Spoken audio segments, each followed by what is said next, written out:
Sahabat pegiat pembelajaran sepanjang hayat. Assalamualaikum warahmatullahi wabarakatuh. Bersua lagi kita melalui saluran Serambi Guru Sejati untuk seri ketiga. Seri ketiga untuk 31 Agustus 2021. Saluran kita ini, saluran Serambi Guru Sejati, akan hadir setiap hari Selasa melalui channel YouTube yang sudah kita set, Serambi Guru atau Serambi Guru Sejati. Karena memang ini adalah untuk kita, para pegiat pembelajaran sepanjang hayat, dan terutama kita-kita yang menjadi guru atau pendidik atau dosen, maka kita camkan bahwa channel ini adalah untuk memberi kemampuan kepada kita dasar-dasar sebagai pengukir masa depan anak negeri.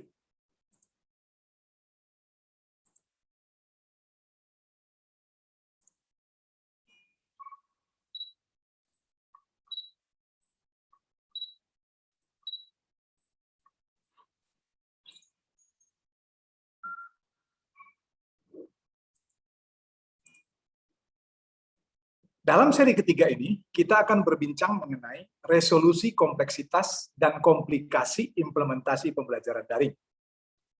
Kali ini, kita akan mencoba membedah, kalau bisa disebut misalnya apakah salah kaprah dalam pelaksanaan pembelajaran daring, karena memang ada beberapa keluhan ataupun pertanyaan dari masyarakat, maka ini akan kita angkat sebagai topik diskusi kita kali ini. Seperti yang ada di quote di bawah ini, bawa pembelajaran kepada siswa, bukan malah memaksa siswa untuk belajar. Nah, kita berangkat dari situ, dan kira-kira nanti kita akan bisa mengambil semacam standing point atau pendapat harus bagaimana kita mensiasati atau membuat resolusi agar penyelenggaraan pembelajaran daring jauh dari masalah-masalah yang kompleks, apalagi dengan tingkat komplikasi yang tinggi. Nah, ini adalah seri ketiga. Yang berikutnya akan kita bertemu dengan seri keempat, tapi yang sebelumnya di seri sebelumnya, yaitu kita sudah bertemu tentang menjadi guru virtual, tetap optimal dan fungsional justru di era digital. Baik, kita akan mulai. Pembelajaran tatap muka versus PJJ.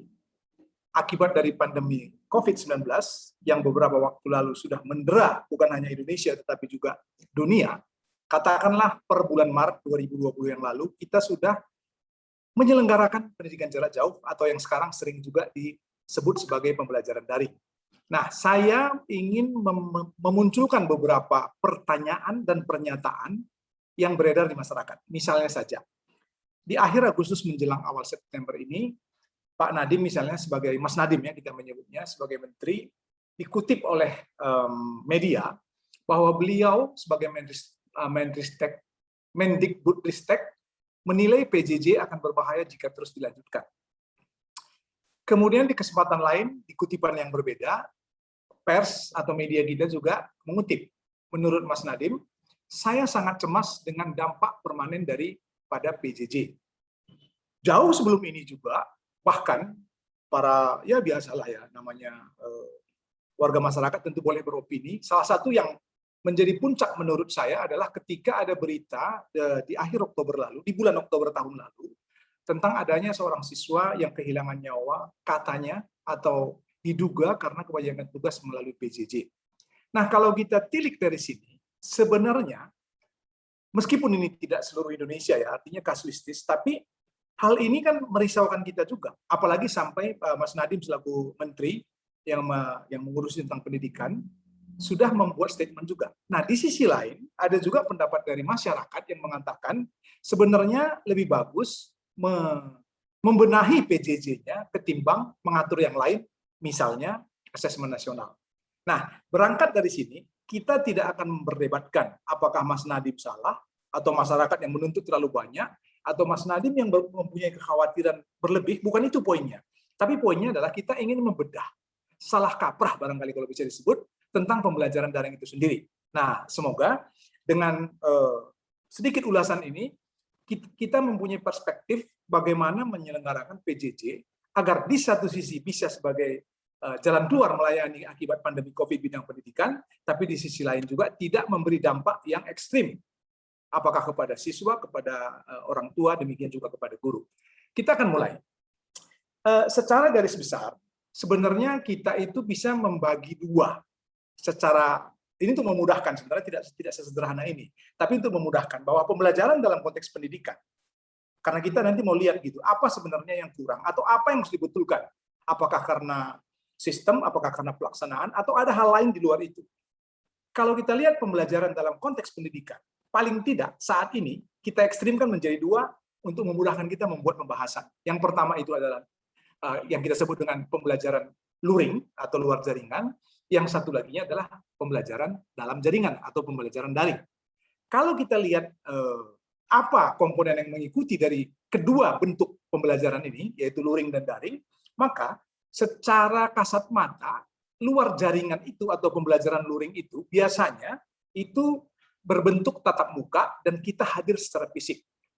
Dan juga ada klasikal sifatnya dan sinkronus. Arti klasikal itu ya ada fasilitasi, apakah ruang kelas, apakah ruang laboratorium, dan seterusnya.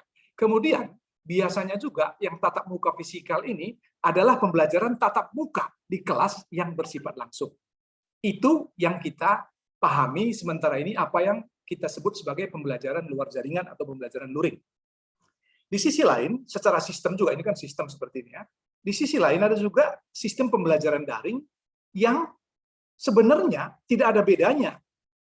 Hanya berbeda ketika di luring kita pakai tatap muka dan fisikal, sementara di dalam jaringan kita menggunakan atau memanfaatkan sebaik mungkin, seoptimal mungkin keberadaan multimedia. Multimedia sebagai alat bantu pembelajaran yang dia digital dan bisa disampaikan secara virtual.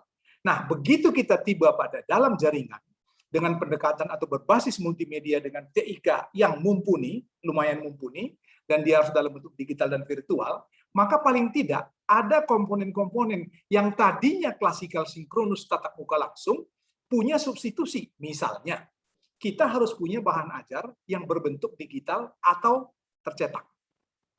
Bisa juga, bukan bisa, kita harus juga menemani bahan ajar digital tercetak tersebut dengan menyebutnya delivery atau supportnya dalam bentuk terekam atau tersiar.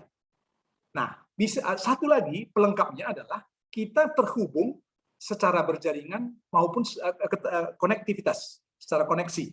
Nah, artinya apa?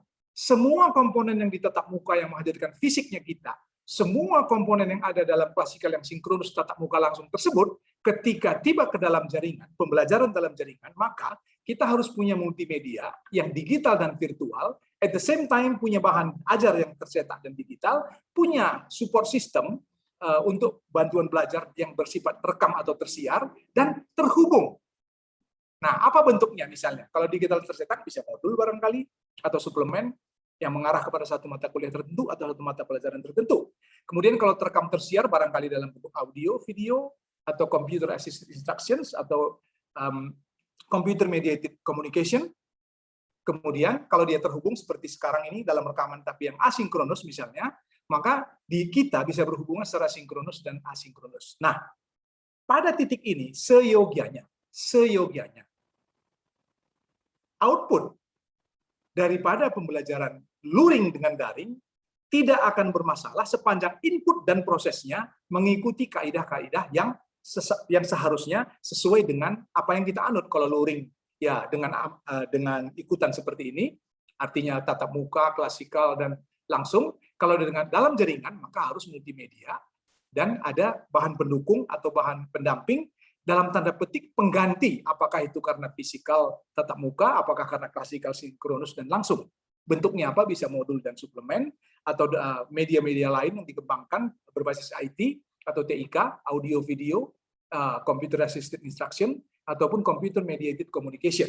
Dan bisa sinkronus, bisa asinkronus. Nah, jadi kalau misalnya saya boleh berandai-andai, ketika kita ngomong di luar jaringan, itu kan dalam tanda petik ya yang lalu gitu. Yang sekarang dan ke depan itu adalah dalam jaringan. Oleh sebab itu, kita berusaha sekuat tenaga, meskipun badan kita ini kolonial, tapi jiwa kita harus milenial. dengan pola pikir yang futuristis. Apa itu? Mencari kompensasi, substitusi, ataupun intervensi lebih tepat barangkali ya, sedemikian rupa sehingga pembelajaran dari luar jaringan itu tidak akan berbeda hasilnya di belakang sana sepanjang pembelajaran dalam jaringan mengikuti input dan proses yang sesuai dengan tipe pembelajaran yang kita anut. Misalnya kalau pembelajaran daring, maka tidak ada kata lain, harus berbasis multimedia yang dia digital virtual supaya bisa diantarkan melalui media, apakah itu internet ataupun dengan media komunikasi yang lainnya.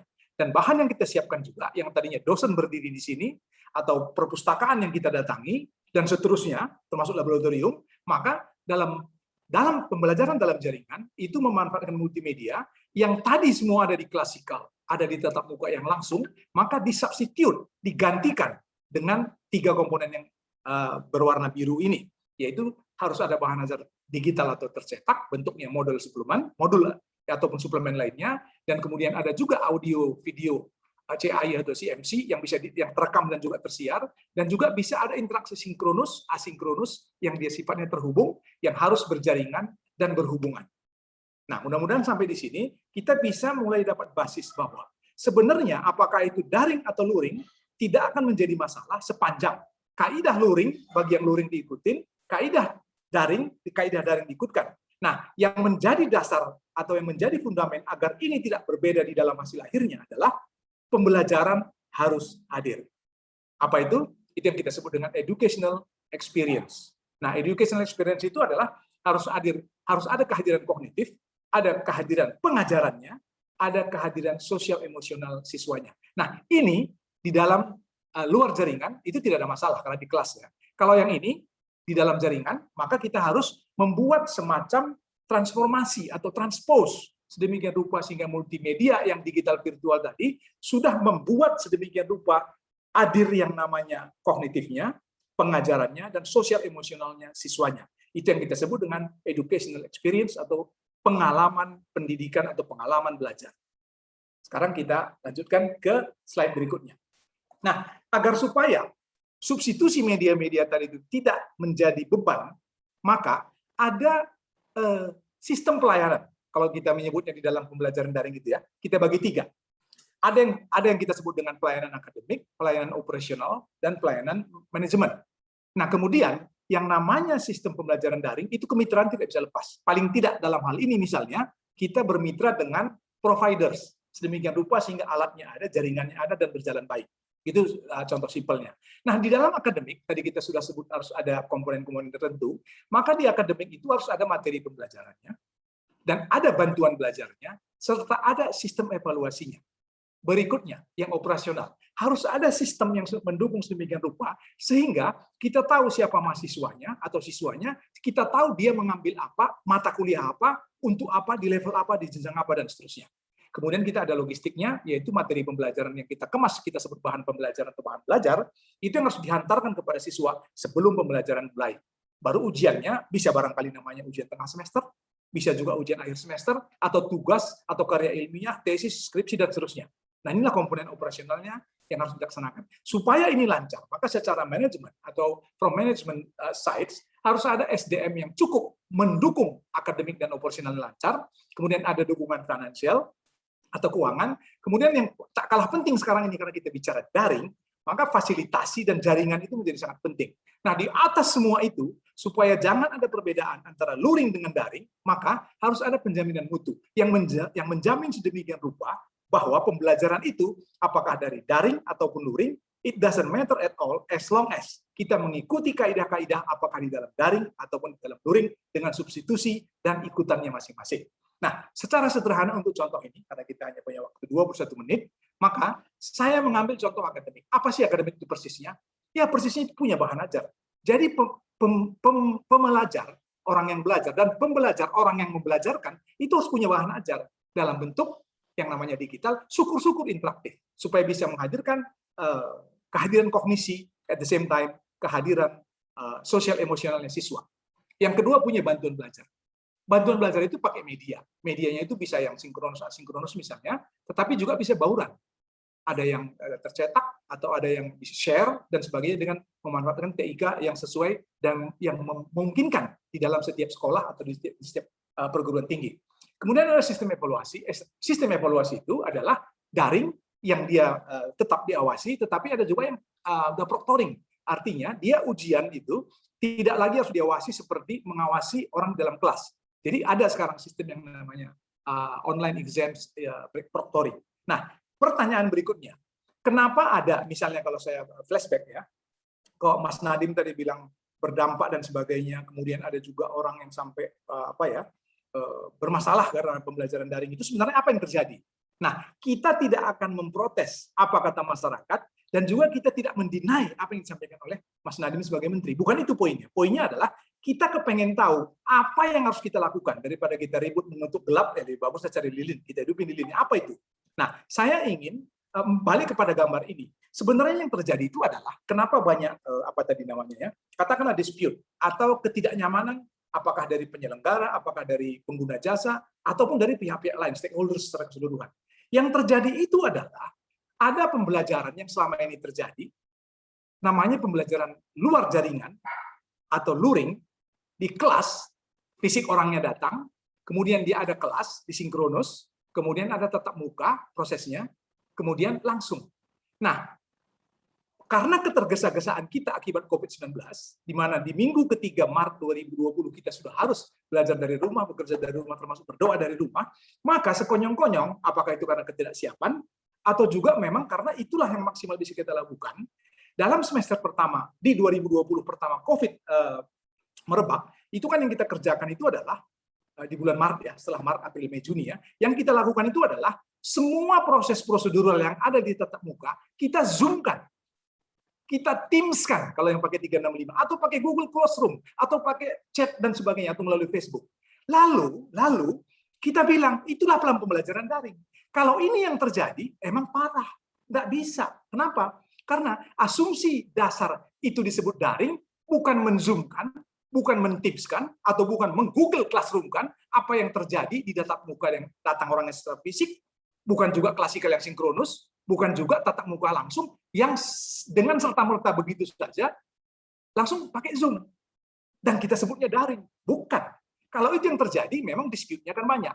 Nah, oleh sebab itu, balik ke statement saya di awal tadi, bahwa sebenarnya luring dengan daring itu bukan masalah. Yang masalah itu adalah ketika kita daring, tapi menggunakan frame atau sistem atau orientasi atau pendekatan luring. Seandainya saja, kita bisa mengikuti kaidah-kaidah dalam pembelajaran daring, misalnya berbasis multimedia, digital virtual, artinya bisa diantarkan lewat jaringan, dan juga bisa disajikan lewat virtual, sehingga guru-guru jadi guru virtual namanya, bukan lagi guru klasikal, dan setiap guru, atau setiap pendidik, atau siapapun yang di depan kelas, punya bahan yang digital maupun tercetak, dan dia punya alat bantu yang berbentuk terekam atau tersiar, dan juga terhubung. Nah, ketika itu terjadi, maka harusnya, idealnya, theoretically, maka luar jaringan dengan dalam jaringan nggak masalah. Nah, tapi above all, apakah Anda di luar jaringan, apakah Anda di dalam jaringan, learning experience tadi atau education experience itu harus hadir dulu. Apakah Anda luar jaringan, yang namanya kehadiran kognisi, kehadiran pengajaran, kehadiran sosial emosional engagement-nya siswa, itu harus ada dulu. Sama di sini juga begitu. Nah, ketika kita tiba-tiba sekonyong-konyong serta-merta men-zoom-kan semua aktivitas luar jaringan, dan kita sebut itu daring, itu masalah. Nah, oleh sebab itu, tadi di awal saya bilang kita ingin melakukan semacam apa ya, melihat ulang kompleksitas implementasi atau komplikasi implementasi pembelajaran daring. Tapi tadi saya menyebut juga kita ingin membedah salah kaprah pembelajaran daring. Nah, oleh sebab itu, dari perspektif ini, dari horizon yang baru kita bahas ini, barangkali saja kita sudah terbantu sekarang bahwa sebenarnya sepanjang kita bisa mengikuti kaidah-kaidah yang ada di dalam jaringan, pembelajaran dalam jaringan, bukan sekedar men-zoom-kan atau mendaringkan apa yang kita sebut dengan luring tadi itu, maka sebenarnya harusnya tidak ada masalah di bidang output, sepanjang prosesnya mengikuti prosedur yang ada, inputnya juga sama. Demikian teman-teman sekalian, mudah-mudahan saya balik lagi ya, tidak mau menegasi apa yang disampaikan oleh Pak Mas Nadiem, bukan itu poinnya. Juga bukan mau memaksakan kehendak masyarakat bahwa jadikan pembelajaran luring menjadi pengganti daring atau sebaliknya, bukan itu poinnya. Poinnya adalah bagaimana kita melihat utuh di mana salah kaprahnya. Nah, mudah-mudahan perspektif ini sudah memberi teman-teman sekalian sedikit gambaran how we manage our online class. Demikian untuk yang kali ini, seri ketiga. Nanti di seri keempat kita akan ketemu lagi dalam Serambi Guru, yaitu tentang riset dan pengembangan menyelamatdatangi model bisnis universitas masa depan. Saya sangat berharap bahwa apa yang kita sajikan ini itu bisa memberikan perspektif kepada kita semua untuk tidak misalnya ragu-ragu tentang apakah pembelajaran jarak jauh atau daring itu lebih baik atau lebih buruk dengan daring atau tatap muka, luring atau tatap muka. Bukan itu poinnya. Poinnya adalah sepanjang proses prosedural yang kita ikuti dan kita tahu apa input proses yang harus kita lakukan dan kita lengkapi, maka in terms of output harusnya sama. Kira-kira itu yang ingin saya sampaikan kali ini dan saya akan tutup. Banyak orang mungkin akan bosan dengan pembelajaran daring. Mari tunjukkan kepada mereka bahwa tidak harus seperti itu. Itulah harapan kita bersama. Semoga program ini bermanfaat. Sekali lagi, kita bukan mau menegasi atau mau menilai apa yang ada. Bukan. Kita ingin mendudukkan dia sedemikian rupa sehingga semua orang bisa mendapat manfaat daripada apa yang kita diskusikan. Sampai bertemu pada program-program berikutnya. Mohon maaf kalau ada kekurangan. Terima kasih. Assalamualaikum warahmatullahi wabarakatuh.